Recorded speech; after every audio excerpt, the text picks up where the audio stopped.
Well, hello everyone. Welcome to another 10 Forward Weekly. I am your host, Ambassador Kel, also known as Mike Fatum sometimes. And with a very special guest today, I finally managed to get him to come up here. Ladies and gentlemen, our new executive producer, Mr. Andre Emerson. Hello. Took me a minute to get here. Sorry, we're running a couple minutes late. I had to walk up a whole flight of stairs to get here. They've literally, the streaming room is exactly as far away from my desk as it possibly could be within this building. How you doing? I am doing fantastic. Good. We didn't kill you running up here? No. I'm happy to be here. Yeah. Cool. Well, I wanted to get started before we dive into the roadmap and stuff. Just talking a little bit about you. Like your background in gaming and stuff like that. How did you get started in this industry? Oh boy, that's a long story. But I actually got my start in the humble beginnings of customer service. I was back at Activision. This was next year, I believe, will be my 25th anniversary doing this. And I started answering phones and just irate people that were edit config.sys and autoexec.bat and just sending people 3.5-inch floppies with patches and whatnot. Are you sure you've tried turning it on and off again, sir? Oh my god. Unplug the unit, plug the unit back in, and all of that stuff, none of it works. It only seems to work for your DirecTV box. But no, it's been a hell of a ride, and I've had the privilege to work at so many different levels of the business. I've had an opportunity to do lots of design work, lots of production, and it's been a hell of a 25-year ride. That's awesome. How did the gig with Star Trek come about? Well, I was between things, and I was looking for something interesting, because you reach a point where it's not just about work anymore. Yep. And you want to find things that you can feel like you can affect and really make a difference. And for me, I've worked on a lot of different licensed stuff and original IP, but the opportunity to work on such an amazing IP with a studio that's had such a long, successful run, everything just sort of came together. That's cool. Timing wise. What you say you've mentioned the 25-year career and working on a lot of different stuff. You want to throw a little bit of your credits out there? Oh, sure. I mean you can look me up. There's just as many misses as well, there are more misses than hits, but that's the nature of this business. And ultimately, we learn from the flops, right, and the successes you just try to replicate, and you find out that often it isn't about, you're not able to capture lightning in a bottle twice. You can't do the same thing twice and have it work out exactly the same way. Absolutely. I mean, one of the things I would say I'm most proud of would be the very first project where I was able to, the Holy Grail, and it's very hard to do now because teams are huge. Right. AAA games, teams are in the many hundreds, and often work is happening across many studios. Right. And so I had the distinct opportunity to build a team from scratch, design and build an original IP, and that was back in my Namco days, and that was a game called Dead to Rights. Oh, okay. And that's one of my crown jewels, and obviously that was many years ago, and I like to think that most of my best is still ahead of me. But as long as you don't fall down a flight of stairs tomorrow. No. It's I mean, God's honest truth. I mean, the opportunity to hire a team, design a game, work with amazingly talented people back at Namco, and to bring that to market and have it succeed. After that, I just couldn't. I couldn't stop. It was just. Yeah.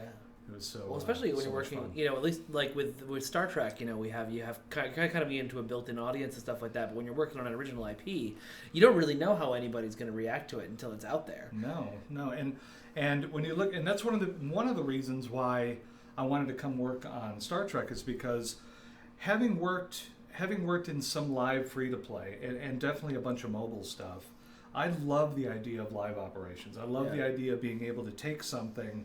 And it's not just about 2 or 3 years of putting your best effort into one place and throwing it out there and crossing your fingers. Yeah. We have the advantage of community. We have the advantage of, analytics. We have the advantage of instincts. Yeah.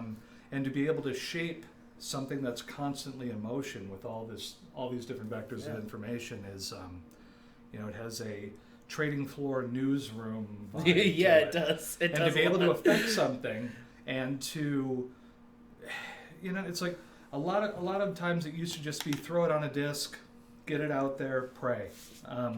But now, if we try something and it doesn't work, we can go back and regroup and try something else. And there's something very fresh and fun about being able to work on something live and to be able to react to the audience. Yeah, it's nice to be able to connect with the community and like sort of build the game together. I mean, you like taking a lot of their feedback and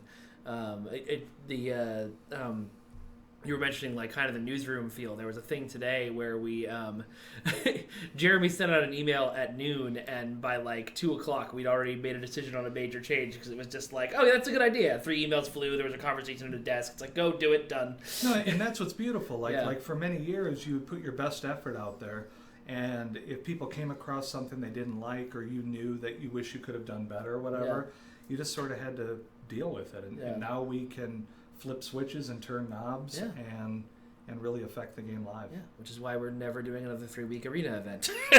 Weird. It's coming up this weekend. I'm excited. Okay, cool. What is, you would say, if you want to do it in the, and obviously one of the things we talk about on the stream a lot, you haven't been on here before, is we don't talk about upcoming content. Now we're talking about upcoming content, so we're going to change it to, we don't talk about unannounced content. But without diving too much into that, what would you say is your vision for Star Trek Online? Well, it's interesting because coming into this, there are quite often when you take the chair that I'm in, quite often somebody has either left an organization or whatever, and I've actually had a great opportunity because some of the great people that have been building Star Trek Online are either still on the team or they're in the building doing other things. So I have fantastic folks around me that can help me with I can vet some of the choices I'd like to make and stuff, because this is Star Trek Online is an outlier. It's like you can't look into the playbook really of how many games have been operating live successfully for closing in on a decade. Yeah. So what you think you have to throw out. And this is such a unique audience. It's such a unique game. There's so many things that work well. There's so many things that we'd like to improve upon. And it's kind of funny, I don't know if I should be mentioning this, but like... I'll get ready to dive tackle. Like when I got here, there were people that, sort of half-jokingly told me that there's a number of things that we know are about 90% done. In terms of like, we get them out there, and we get responses, and we test and we fix and whatnot, and then we try our best to react to the audience. And again, that's one of the exciting things about live is that we get to do that. But yeah, I mean, anytime you have a game that has nearly a decade's worth of content and systems and characters and worlds, and like you're going to run into some places where a couple things don't work here and there, whatnot, and so. That's one of the things I want to do is make sure that we're continuing to groundskeep and groom the experience. Yeah. And that's been one of your focuses since you got here, and that's why we did a lot of the mission journal streamlining, and we've gone in and made a lot of fixes to things. I walked by Weston's desk, and he was making cutscenes for a mission that was like 8 years old the other day, just to upgrade that experience, which I think is really, really cool. It's very easy, and depending on what your business objective is, but it's very easy to keep laying track in front of train, and what's new, what's fresh, what's different. How do we keep people entertained and having fun? And that should never be lost. Yeah. But at the same time, you don't want to orphan anything either. So, like one of the things I wanted to do coming in, because even though this game has a long, successful legacy, for me, this is I came in with a thinking that this is a new game. I'm not thinking about the fact that it has all the years behind it and the fans and the success. I'm looking at it as, how do we take what we have? How do we improve upon it? How do we innovate? How do we repair? And it's a big task, but it's a fun task. Yeah. And so we're really trying to carve things up at this point where there is a focus on improvements. There is a focus on new storytelling. There is a focus on innovation. Now, some of these things take longer than others, and truth be told, a lot of innovation projects don't bear fruit. Yeah. So, we may try something, we may try a few different things, and one may work, and it may have to be in the incubator for a while for us to find its stride. What about this is going to be special? Other stuff just sort of dies on the vine. Yeah. So, our focus looking forward is going to be, it's really going to be a balance. We want to make sure that, taking a step back, we have this unique opportunity, which is why we're doing Age of Discovery right now. It's the first time we've had the opportunity to run with a live Trek show. Yeah. So it is bringing fans from generations as well as new fans back to Trek that, for many years it was either just watching classic series or films or whatnot. So this is an opportunity for us to say, hey, if you want to play a Star Trek MMO, this is the one and only place you can do it. But at the same time, we have an audience of folks that have been playing in the Elder game for many years. And, you guys may be running alts and things like that, but we want to make sure that for all those players that are coming into the experience new, that they have a smooth onboarding and that it's familiar to them and that it feels contemporary and our very best work can be placed there. While at the same time making sure all the people who are, have been playing the game for almost 10 years have new and interesting stuff for them to do. Absolutely. Yeah. Because the thing is, when you look at this, it's very easy just to say, let's focus on new players, let's focus on existing players. And I don't, to the best of my ability, I don't want us to think and view this through one lens. Yeah. I think it's critically important that one of the things you're seeing now, one of the first things we've done, which is, let's call it new, is random TFOs. Yeah. And that was part of the rebranding of it. Obviously they were affectionately known as Qs for very long, but with what they really are and what they're evolving into, we wanted to rebrand it because we're going to do a lot of things with it. And the first thing was randoms, and we hope that it's giving players who either had difficult times getting groups together for certain pieces of content. Yeah. We're certainly hoping it's improving that, and we're already seeing that it does that. Yeah. Additionally, we want for players who, queue everything, but get a small subset, for popularity reasons or whatever. We want to make sure that all this stuff that's been built over many years that the team's proud of, we can get it out there, we can get it in players' hands, we can find out what things they like, what they don't. If there's something broken, we can fix it. And then that's going to move, the evolution of randoms will move into playlists. And we're going to do some really cool things with daily, weekly, monthly playlists that have incredibly cool rewards. And that'll be, we're targeting to debut that around anniversary time. The wonderful thing about interviewing the executive producer is that if he reveals something on stream, that means I have permission to talk about it. Well, and then there's the I should just always have you in the room so that I'm like, can I talk about that? And you'll just be like, yeah, sure, whatever.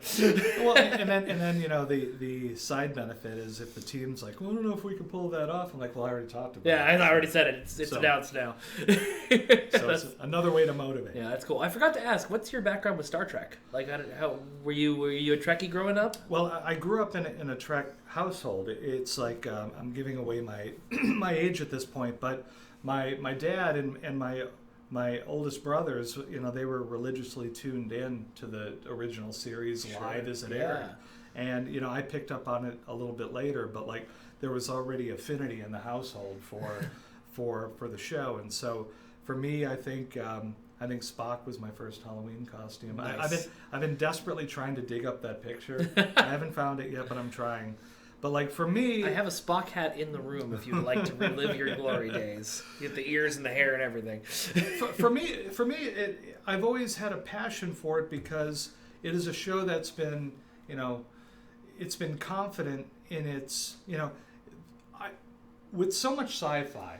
I think there's a desire to just go chase action. Yeah. You know, all the time. And Trek has always dealt with social issues and political issues and so many things that, like within the context of a sci-fi show, but a lot of the issues they deal with are perfectly, you know, in line with things we're dealing with in the world today. Like you can watch original series stuff, and there's tons of episodes that are touching on a lot of issues we deal with right now. And I think the depth and the philosophy of the show is what makes it incredibly special. And I love the fact that, you know, even though there's it comes and goes with different sort of episodes and different series, it's a theme that's been really consistent throughout, and that's something that I have a lot of respect for. Yeah. So whenever somebody was like, "Oh, Star Trek was never political," I'm like, "Did you watch any of the show?" I mean, if anything, you could argue it's not an action show. Yeah. Like there's like, it's one thing. It's like as soon as you see a battle, like it sort of gets fuzzy, it gets hazy, and then you think there were lots of battles. Yeah. But there aren't always that many battles. Yeah. You know? Yeah. And so one of the things we try to do in the game is we try to, you know, allow those battles to come to life and make them, you know, the full experience. But we try to tell stories and things that are you know, at the heart of the show as well. Interesting and compelling and stuff. Yeah. Cool. All right. Well, before we dive into the roadmap, one of the things we always do on the stream is look at the fan art we got sent in this week. Mm-hmm. So why don't we dive into that? Because that's always fun. So, okay, here we go. So Brett Klein sent us in a couple of things. This is his Klingon character that I've internally been, and now I guess externally referring to as the hot Klingon. That's great. Yeah, that's awesome. Taking over the Discovery, I guess. And then this is his shot of the Shenzhou. I guess that was the Shenzhou bridge then. Oh, I like the pattern he's got going on there. Absolutely. That's really cool. And then Lord Xandor sent us in a couple of shots of his fleet, which is the Stonewall fleet. Shout out to Stonewall. Getting the Discovery characters together on the bridge. That looks awesome. Yeah. I love the different. I actually really like how the Discovery uniform looks in different colors. Like I like I've seen the customizations people are playing with it, and all the unique materials on the sides. And shoulders. Yeah, it's really cool. Although it looks like she still had the bug where you can't change your collar. We'll get that fixed, I promise. Whoops, not that one. And then it's from behind, looking out into space. Nice. I'm guessing that's the photographer from the first image. Sequest sent us this cool shot of the Europa flying out. That's one of our things we're looking into now, is updating more Discovery ships, right? Because that was exciting. Indeed. Yeah. And, you know, there's lots of exciting stuff coming down the pike in Season 2, and we'll, of course, want to be as current as we can with all the stuff they'll be unveiling. I don't know if you noticed this. You said pike instead of pipe. Is that the Freudian slip there? Coming down the Captain Pike. Well, pike is the proper word. Oh, really? Is it? My bad then. I believe.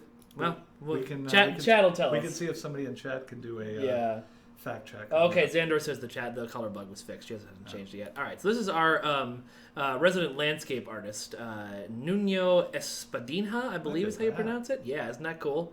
I don't know what map that is. Chat, tell me what map this is. But that's our Yorktown class, I believe. And then we've got, I have no idea what this is, but it's awesome. And then he sent us this shot of Vulcan with a little shuttle flying through. And not that one. I believe this is, the Adventure Zone that isn't Romulus. My brain just, a Kobali Adventure Zone, there we go. Yeah. A lot of fun. Yeah. And then this is our fleet holding, which is one of my favorite maps we've ever done, the colony one. And then Sir Boulevard sent us a meme. I don't know if you've encountered the Deferi yet in your playthroughs, but that's great. Oh dear. And then Superstar screenshot artist Morishita sent us 3 of her things. She was the one I sent you. Remember the DS9 like character portraits she did? Absolutely. That's insane. Yeah, it's really cool. I need to just get, if you're watching Morishita, I need to just have you on the stream one time to like talk us through how you go from like in-game screenshot to this, because it's crazy what you do. And here's the that's so freaking cool. It's like her screenshots are so good that we actually couldn't use them for marketing if we wanted to because they looked way too much better than the game. Yeah, I mean, at the end of the day, like the artistic eye and everything that is brought to these is just, it's stunning. Yeah, it's cool. All right. Shall we dive into the roadmap then? The moment everyone is waiting for. So we're going to go through this, folks. As we get further and further out, it's going to become less and less detailed, partially because there's stuff we don't want to announce yet, partially because there's stuff we don't know yet. Yep. So we'll start at the beginning, which is what we just launched, Age of Discovery Part 1, our Starbase 1 TFO, our Tier 6 reputations. Actually, because here's a question that I've been getting a lot that I wanted to run by you. What was our philosophy behind the idea of having the Discovery tutorial be sort of a modernizing and update of the original Federation tutorial? Well, the truth there is that while we were building new Discovery missions, and it's interesting, I've read numerous posts where people have commented that, hey, there's not a lot of Discovery here yet, and I just want to reiterate, and I know that you're seeing it through different channels, this is just the first, like, I've heard people refer to it as an expansion. Isn't it? And the reality is, I think the best way to think about this is an expansion over time. And ultimately, if you're to compare this to Victory is Life or whatnot, you know, yes, the sheer amount of content isn't as much as, but it wasn't intended to be. This is more of a, you know, I guess you'd consider like more of a season update, back right? in the day, yeah. And in the end, you know, the Discovery tutorial, the reason why we made that very similar. Now, the space part, you know, the back half of the tutorial has a lot of uniqueness to it, but the front half of it's very familiar with the 2409 stuff because, you know, frankly, the tutorial was really just meant to bring new players up to speed and into the game. Right.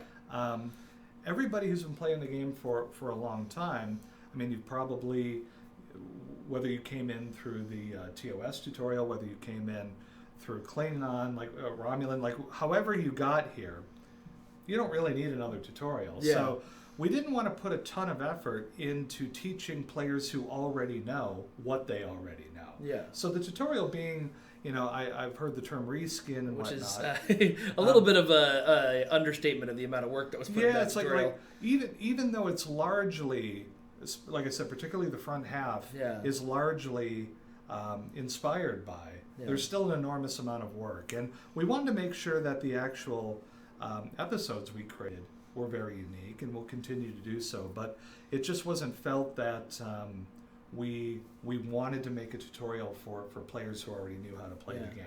Well, so and the nice thing is, it's new if you're new. The Federation tutorial already was a pretty good story. It was just that parts of it are showing their age, and so I think going in and, you know, updating, getting Weston's cutscenes in there, things like that, even if it is, you know, a reimagining, it still feels better and more modern. And, you know, I'd love to go back to do that to the 2409 tutorial someday too, but, you know, we'll see. I'd love to do something with Klingon tutorial too. You know, it's like it's a balancing act. Yep. You know, but you know, it's really interesting. Like for those of you who have played the new tutorial, you'll see like the Klingon breach scene where the characters get, you know, sucked out and whatnot. It's like the care that's going into the cameras and the animation and all that. It's like we're really trying to raise the fidelity on everything because we should. Yeah. You know, and so, you know, my goal coming in, one of my many goals was like, okay, so one of the things behind the mission journal changes that you've seen is we want to get our best material told in the best sort of sense of continuity in front of players so that you know, when I first got here, I was playing a lot of the game, and I was going down a lot of rabbit holes that I didn't as a player, but as somebody at Cryptic, you know, there were things I needed to explore. And I'd come back to the office the next day, and I'd say, this was weird, this was different, this looked broken, whatever the case. And the feedback that I would get almost all the time from the team is like, oh, that's old. Oh, that's older. We did that a long time ago. Oh, I don't even remember that. So part of my, you know, it's like we have 10 years of content and we have an incredibly talented team. Yeah. So part of the objective is to look at the best missions, the best TFOs, and curate and put together an experience that everybody, whether you're new or whether you're rolling an alt or whether you just want to replay missions you've loved, like we are trying our best to, for lack of a better term, we're trying to remaster a lot of the games. So like I mentioned a few minutes ago, it's like we will be constantly striving to build new endgame content, polish the experience for new players coming in, and doing our best to curate and give purpose and value to so much great stuff that you may never even encounter or maybe see once in your whole journey. That's cool. All right. Let's see. Let's move on to our next thing. So, November. The big thing for November is Battle of the Binary Stars. It's at the, by the way, not of the. I've been corrected on that several times. To be fair, we've seen it both ways. It's true. That's true. Seen it both ways.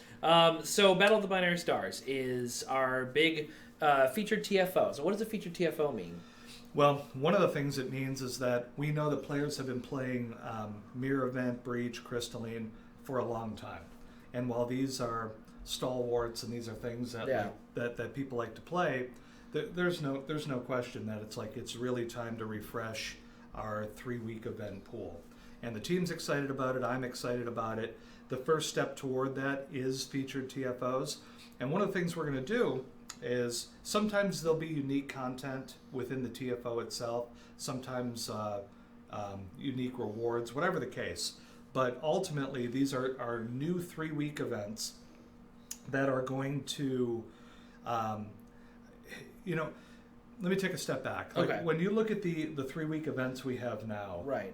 There's an enormous backlog of player feedback on things they'd like to see us improve. We want to re-examine rewards. Yeah. We want to make them as compelling as we possibly can. Yeah. One step to make them we hear compelling. The groans when Mirror Invasion comes up, and we want to figure out how to make it work. And so one of the things we want to do is not just fix those and say here are the fixes, here are the fixes.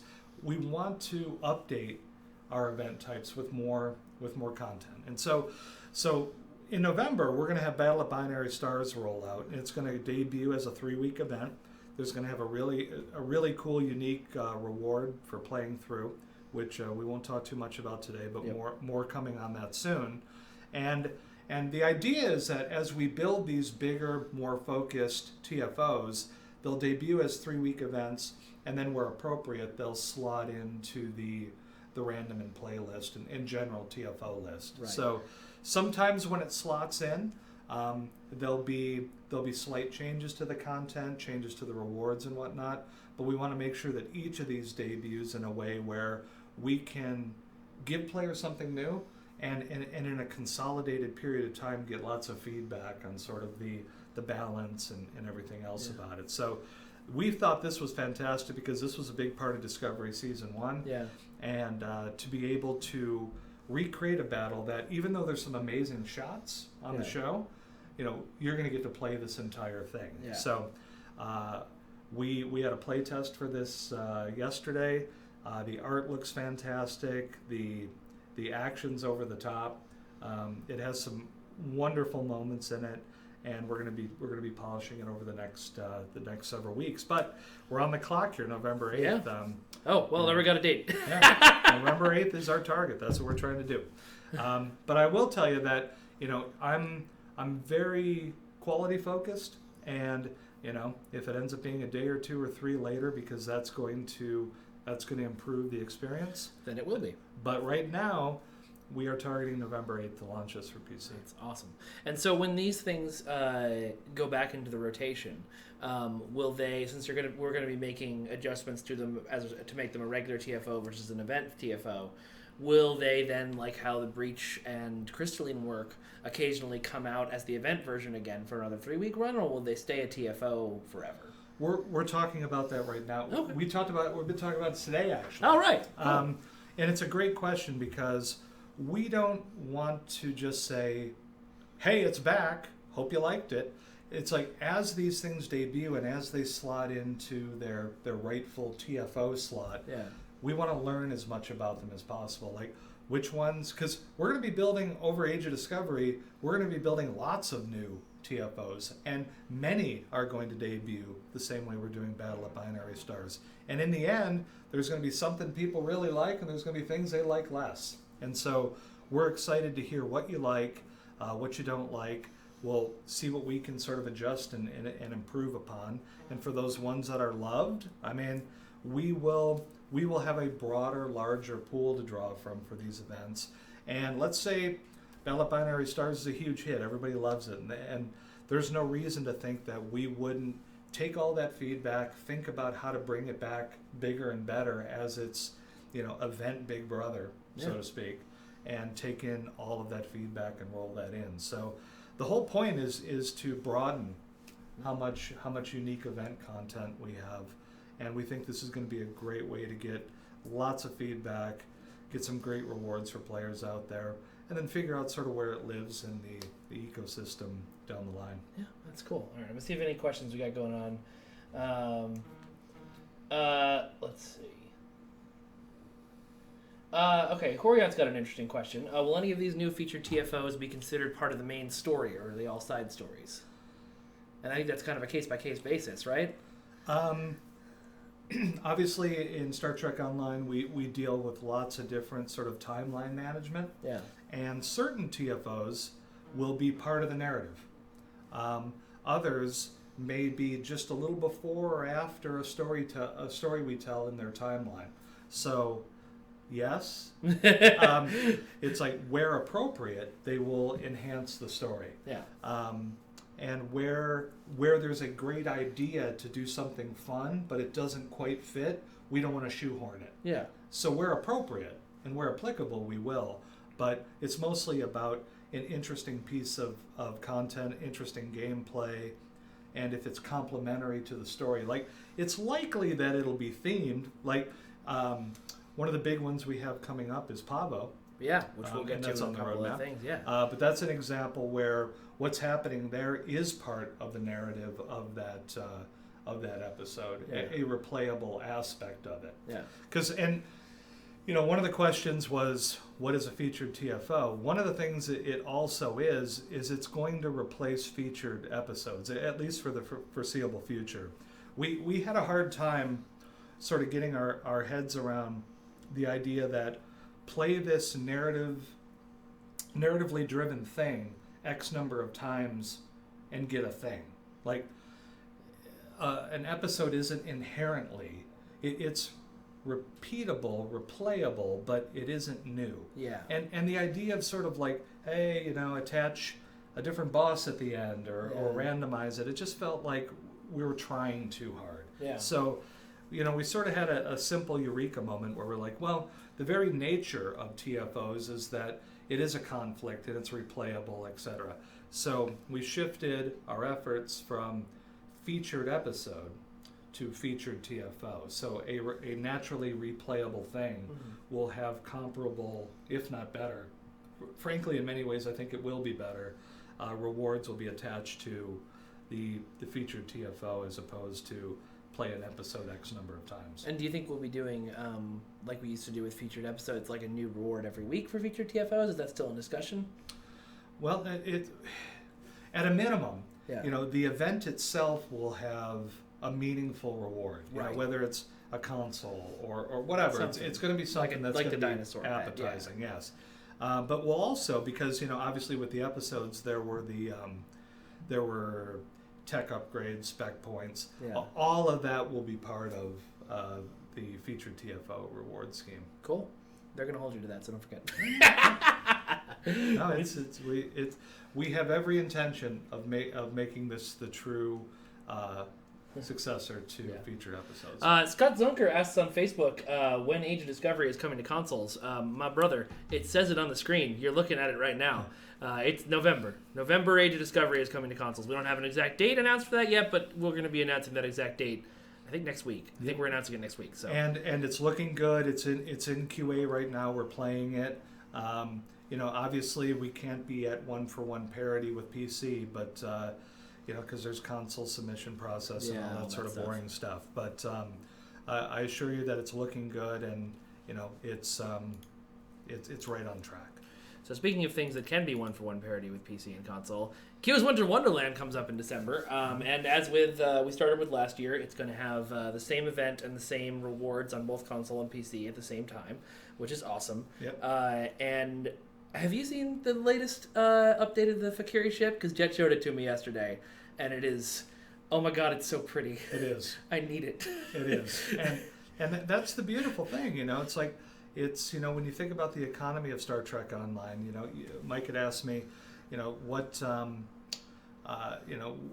attracted me to the role, Star Trek Online. And I appreciated the fact, coming out of, a few different mobile, you could probably figure it out, but we'll remain nameless. Put it this way.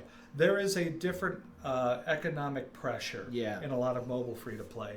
And one of the things I love about Stowe is that you can experience everything we do without spending a dime. Yeah, it's awesome. And, and even if you feel, it's like I don't know that I'm that competitive because I don't have a T6 ship. I mean, that's one of the points of these big events is to reward people who engage and play the game and get them into competitive end game ships, and this is no exception. I mean, it's a gorgeous ship, and can't wait to roll it out. Yeah, it's really pretty. It's I've described it repeatedly as the most metal ship I've ever seen in Star Trek. Hector did a concept piece for it that I fell in love with, and he had it on his desk, and I walked by at one point, and I was like, man, that ship is so pretty. And he's like, oh, here, just take the concept art. So now it's up in my cubicle. You get that signed. Oh, I think it is already signed, but I should get it signed again. All right.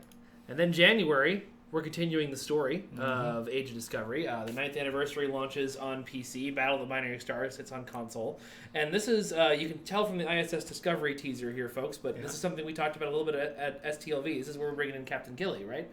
Absolutely. And we're excited. Like, I don't know, for all you folks who have been playing Age of Discovery so far, I feel like I've worked with a lot of voice actors over many, many years, and a lot of celebrities from film and television that have sort of lent their voice to games as well. And she did a remarkable job. I think she does a great job of sort of like taking players through the tutorial.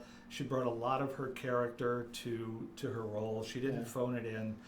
And so we're really excited because, when you think about Captain Killy, it's like to be able to bring her back and have her play the other side. Of it's actually the first time we've ever seen Captain Killy, because it was just her playing a part in the show. So not only is it awesome to bring her back, but it's awesome that in our relationship with CBS and the writers' room of a live show, to be able to, for us to be given the opportunity to explore many of these characters that may or may not, reappear in the show. Yeah. And we're given, great opportunity to explore backstories and side stories and whatnot. So she's going to do a great job. She's going to knock this out of the park. The stories are written, the content and gameplay is being built now, and everything's looking great. I'm just going to continue to pitch the Captain Killy versus Admiral Lita war. Maybe not this year. It's not on the roadmap, but to late 2019, early 2020. Anytime you want to just let Chase and Mary chew the scenery at each other for a couple episodes. Actually, let me go back to the question about like the narrative in the TFOs as well. Even though we are in the Age of Discovery right now.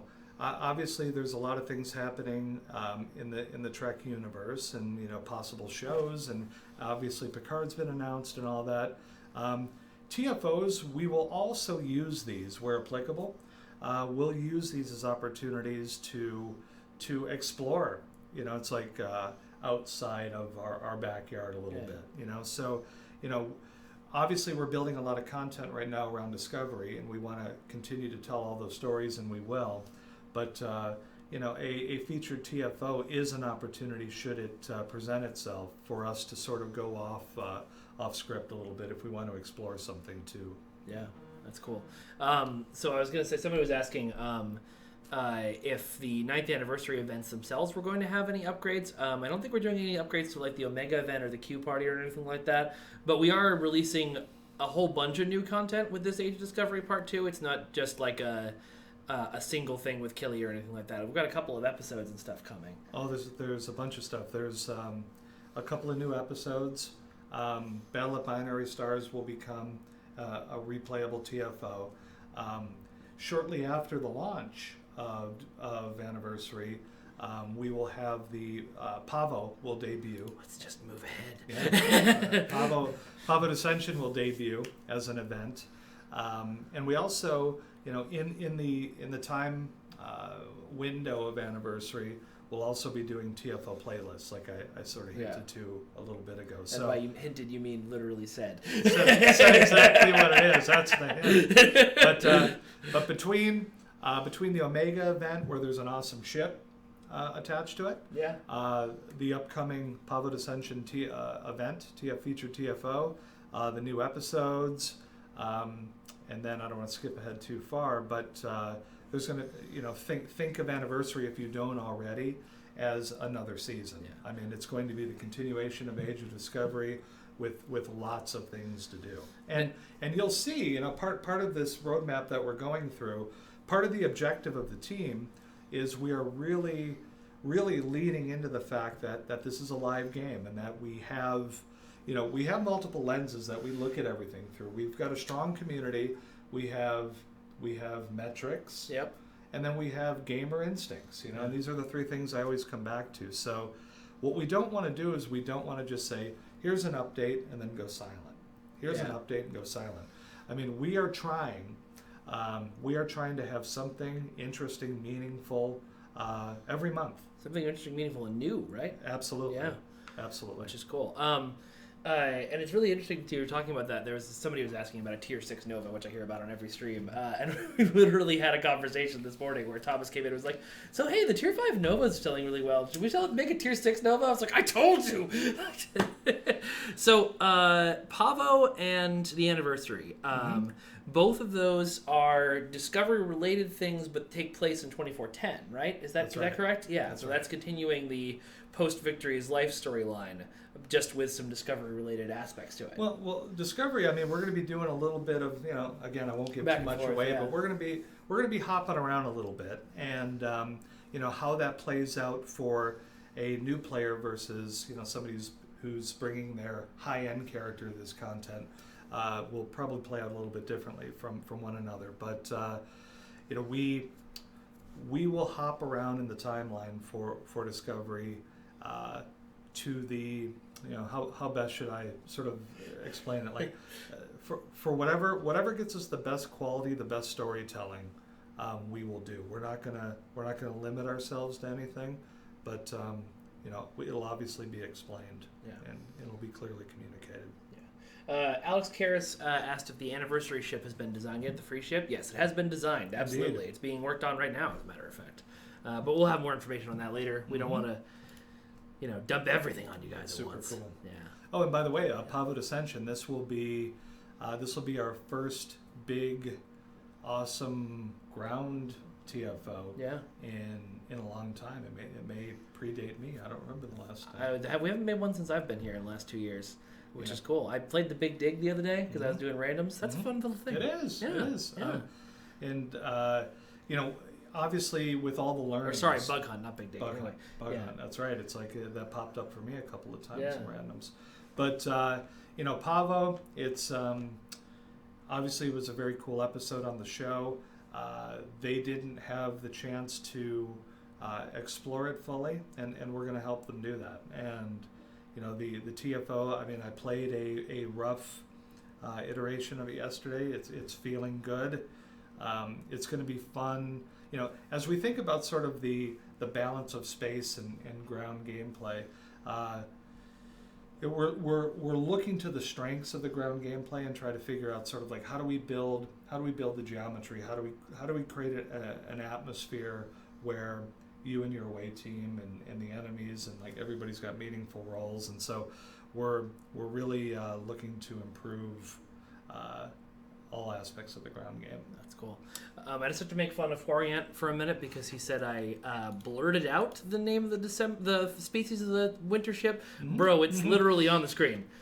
We announced it like a week ago. Pay attention.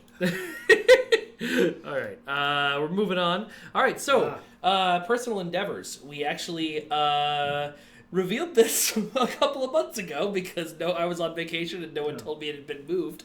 So the blog went live and people have gotten a little bit of a look at it. So I think we can talk about it a bit more. What is the personal endeavor system and how come it got pushed so far off from Victory's life to March?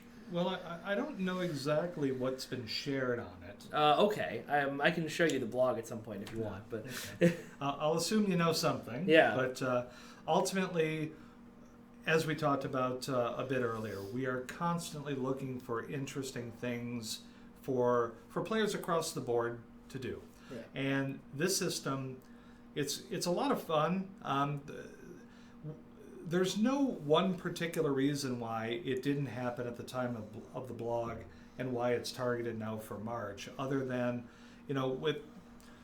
with our focus on live operations for this, we don't want to have too many things stomping on each other at the same time. Like, if we, could we roll this out with binary stars? We could, but now players' time's divided. Like, hey, should I go focus on this event or should I be doing my endeavor? And we want to streamline between large updates to where there is a focus. There is something you can do and something you can get groups for and play with other people.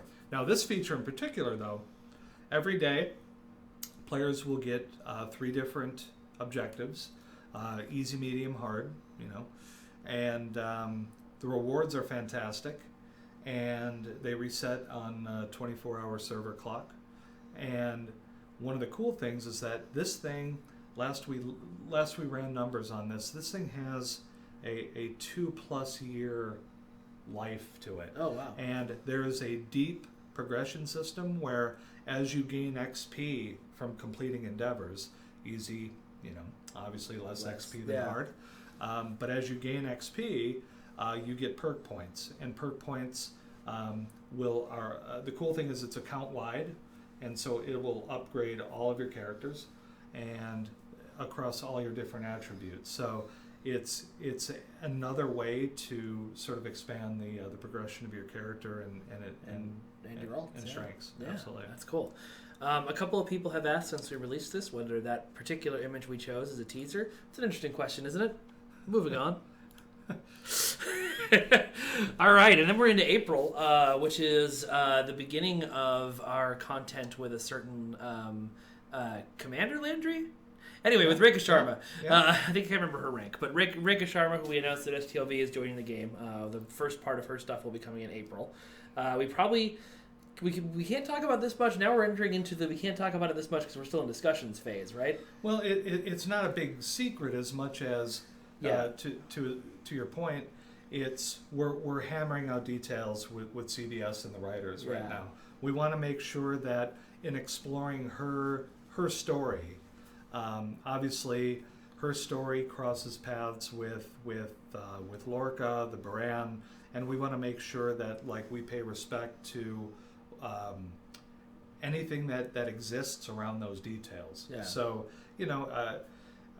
I wouldn't be shocked if you saw stuff about the Baran in there and Lorca and whatnot, but those are the things that we want to make sure that we're fine-tuning our narrative around. But it was really interesting to see her character both in Prime and Mirror, and just sort of looking at sort of how she came to be in both, and sort of like the character she was and her path to get there. So we thought, fans love her. She's really excited about it, and we get excited when somebody else is excited. Yeah. So when they want to be part of it, we want to tell a great story around them. And we felt that, obviously Lorca's a great character. She was a great character. We don't know sort of how they came to be, and so there's a great opportunity, and we're just we're making sure we shape it just right. Yeah, and then so this will be a TFO that ties into it. It's a featured TFO, and then the continuation of that story will go into May when we do the next big update with a couple of episodes and things like that. Right. So the TFO event that precedes this will, I don't know if tease is the right word because I'm saying it right now, but but let's use the word complementary. You know, it perhaps will be table setting for what's about to happen. So, like I said, we're working through the details on it, but we're super excited. Yeah, that's cool. What do you think you're most excited about in what we just talked about? Of everything? Of everything, yeah. Pick a favorite child. Go. Think about that. It's I love all my children. I know, right? I love them all. Can't pick just one.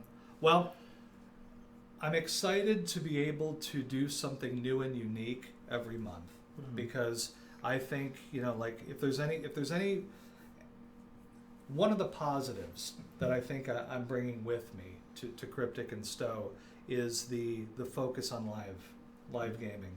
And so I don't want to just have the game feel like DLC drops. Right. You know?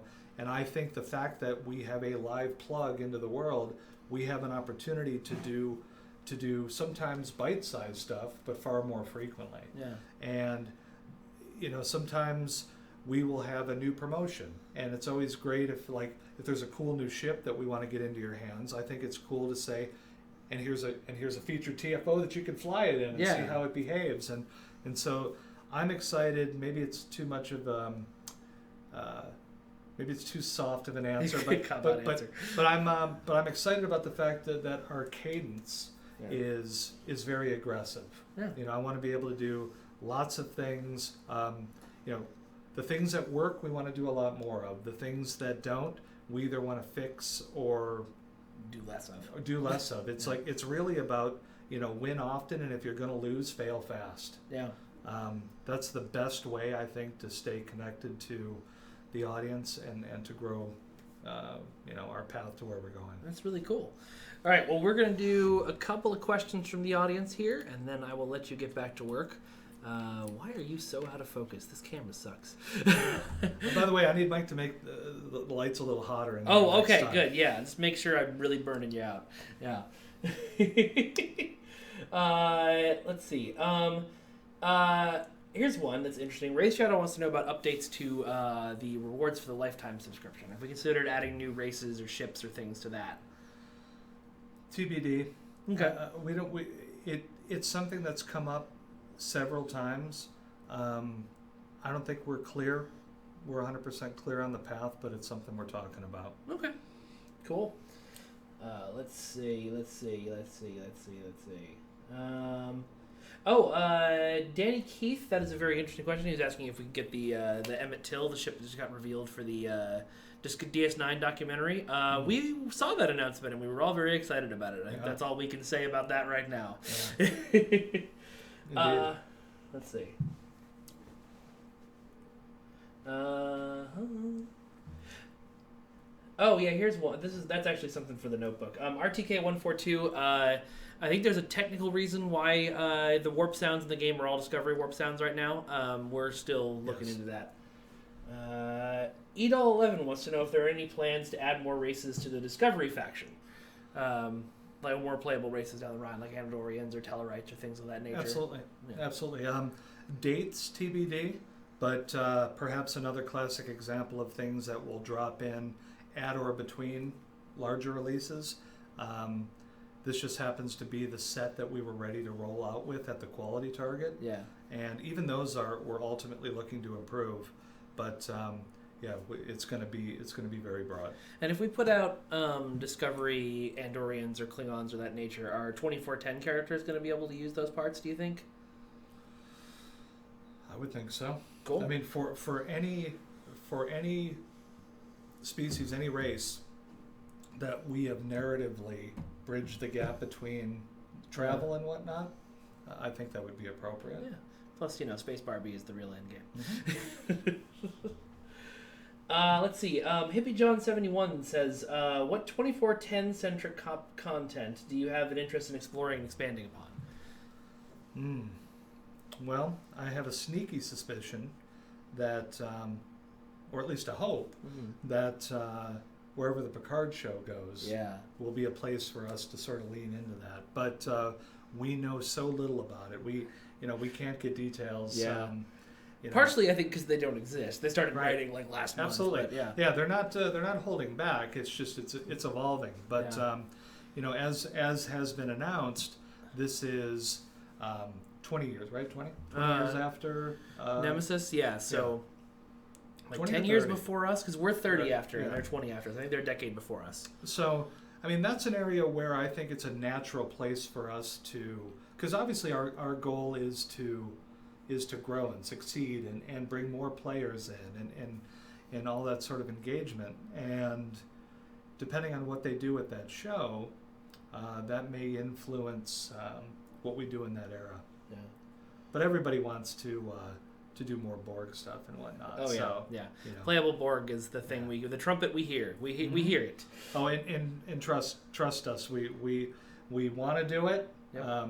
It's on the list. It's not that we're avoiding it. We'll get to it. We'll get to it. So let's see. The college student wants to know what your favorite thing you ran across in your playthrough of the game was. Entire game, I'll assume. Yeah. My favorite feature right now is, I would say, are the TFOs, because as I was leveling, I was really appreciating the experience and the storytelling. But in the end, I'm carved out of the WoW experience. So like I was very much, my MMOs were very much about me around lots of people doing things all the time. Yeah. And leveling, as much as I appreciated it, because our stories have much more narrative depth than a lot of the go kill 15 scorpions and whatever. So for me, when the game sort of opened up in after 50, yeah, to be able to go into lots of different queues at the time, TFOs now, and play with other people, it started feeling much more shared and social at that point. And that's when I really just sort of like had that big moment where it's just like, oh, this is awesome. And like to be in a group of people, sometimes sometimes you don't, and to be able to work together and solve challenges and whatnot, and is just an enormous amount of fun. And to that point, as soon as I sort of experienced how much of that was late in the game, we actually, as part of our mission journal revamp, many TFOs are being made available to leveling players, so that A, they can experience this great social content, and B, they can learn about sort of like things that aren't so much introduced throughout the leveling experience in terms of the narrative. So you're going to learn about mechanics and things like that to better prepare them so that groups are better at endgame. Yeah. So I'm super excited, and when you think about leveling players as TFOs become unlocked as part of their progression, one of the complaints we got was that new players, whenever we'd give them access to one, they'd have a hard time finding groups. Yeah. So it was like this cool feature that we're promising them that they'll like, but they can't get a group for. With the new random feature, everybody that any queue that they get access to, they manually queue. They can't do randoms until endgame. But us randomers can get thrown in. Yep. And generally it's later level players, so they get a good strong group to help them experience content, and it's a big win-win. Yeah. So short answer, favorite feature at the moment is the TFOs for the social play. Yeah. Let's see. AW Twitch wants to know if there's any updates or timeline on the episodes that we're remastering and returning to the game. Timeline's tough because it's ongoing. I can promise this. It won't be something we'd like to do. It'll be something that we will do. And the rate at which we will... Here's the thing. Like, you got to remember, like, with remastering anything, whether it's a TFO or an episode... Right. There's a debate as to when is it ready for prime time. Like, if we have a mission where perhaps the only thing that's... perhaps the most glaring area for improvement is better messaging on where to go, what to do, how to complete it, whatever. Something like that's quite easy because one person can go in and make changes, and all of a sudden players are having a better experience with it. But if we have a mission that needs like cutscene work to bring it up to parity with the newer stuff, if it needs artistic work, if it needs design work, if there are actual bugs that prevent some of it from being experienced the way we intend, those missions become a bit more complex because we have to find time for different groups for it to pass through. Yeah. So I can assure you that it'll be a concerted effort to improve those experiences. The rate at which they'll come out, I don't think we've got a good sense of rhythm on that yet, because 1.0 was about getting the journal refreshed. Yeah. And now it's all about, sort of working to improve that. Now, there may be reasons why we can't always work in chronological order, but I'm going to encourage us to work in the order that the journal's rolled out, so that players coming in, players running alts, they see the improvements chronologically, as opposed to just being like sort of random. I don't understand. Like, you wake up Siri all the time. Like she just wants to talk to you. Yeah. Stop abandoning her. All right. Let's see. Let's try to see if there's any Facebook questions. Nope. Let's see. Magic Man 79, I can answer that. We don't need Andre to do it. We know that there's a giant issue with PvE queues on console. We know that it's existed for a couple of months, and it sucks and is incredibly frustrating. It's one of those things where I've been tearing my hair out. Programmers have been tearing their hair out. We're working on it. It's going to get fixed. It's going to get fixed soon, and we're sorry that you've had to wait that long for a fix. And that's pretty much all we can say about it. But is this the queuing issue? Yeah. But I would say in addition to that, randoms are going to be a game changer on console. Yeah. Like when I play on my PS4 account, sometimes I'll try to like manually fire one off or whatever, and it can be harder to find queues. It's like, depending on time of day and all that stuff and where players are playing, it can take some time to find a group. And I think randoms are going to be a game changer for console players. Agreed. Let's see. Would we ever consider doing a Discovery KDF tutorial? I think I touched on that. Did you? Briefly, but no more than a. Gee, wouldn't it be nice to get to the Klingon side? Here's the dilemma. I think it would be awesome. There's a bit of a catch-22. Mm-hmm. It's like we've got ambitious plans and a finite number of people to execute on them. And tutorials are one of the hardest things, believe it or not, it's one of the hardest things we and almost any game has to do, because tutorial largely is a one-off. Yeah. And it requires your game to do things that are unnatural, like to stop, to inform, to teach, to... some tutorials, you have to keep doing something until you succeed. And these are outside of the normal game loop of development. So it's an enormous undertaking, and I think a number of things would have to come together for it to make sense to do it. It would just be a demand, for one. Like, do we have a lot of players who are interested in the new Klingon side that want to take that journey, and then finding the time to do it. Yeah. But we are all about servicing the audience, and if there was a groundswell of Discovery Klingon interest for that, we would certainly want to accommodate. Yeah. But right now, I don't know if it's there, and I think we need to get deeper into Age of Discovery to see what about it people like and don't. Yeah.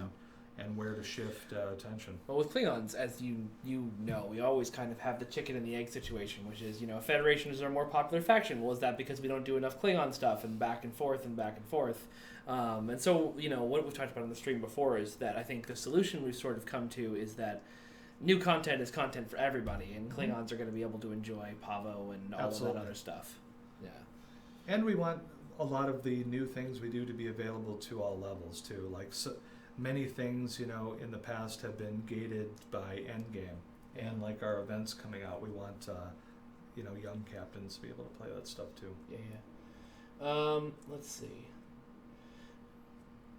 And, okay, I think we're getting into more nitty-gritty questions, which are not the sort of thing we're going to jump on with Andre here today. Next time we have Jeremy on, maybe I'll ask some of those. So I will say thank you very much for joining me. Thank I you. had a lot of fun. I hope you did too. And, no, I did. And it's like I know it's been a little bit. I've been here for a few months now. Getting Victory is Life done and spinning up our discovery work, and it's taken a minute to get onto the show here, but it's a lot of fun, and I'm very happy to do many more. Okay, great. We'll have you back for sure. Because, when I have you on, I can talk about stuff. Absolutely. And I don't care. We'll tell everybody everything. Okay, sounds good. All right. Well, folks, thank you very much for tuning in. We will see you next week. Actually, next week, our stream will be on Tuesday instead of Wednesday because we're diving back into Star Trek Adventures. Hooray! We'll have more details on that on Friday. So I'll talk to you soon. Thanks for tuning in. Bye-bye, everyone.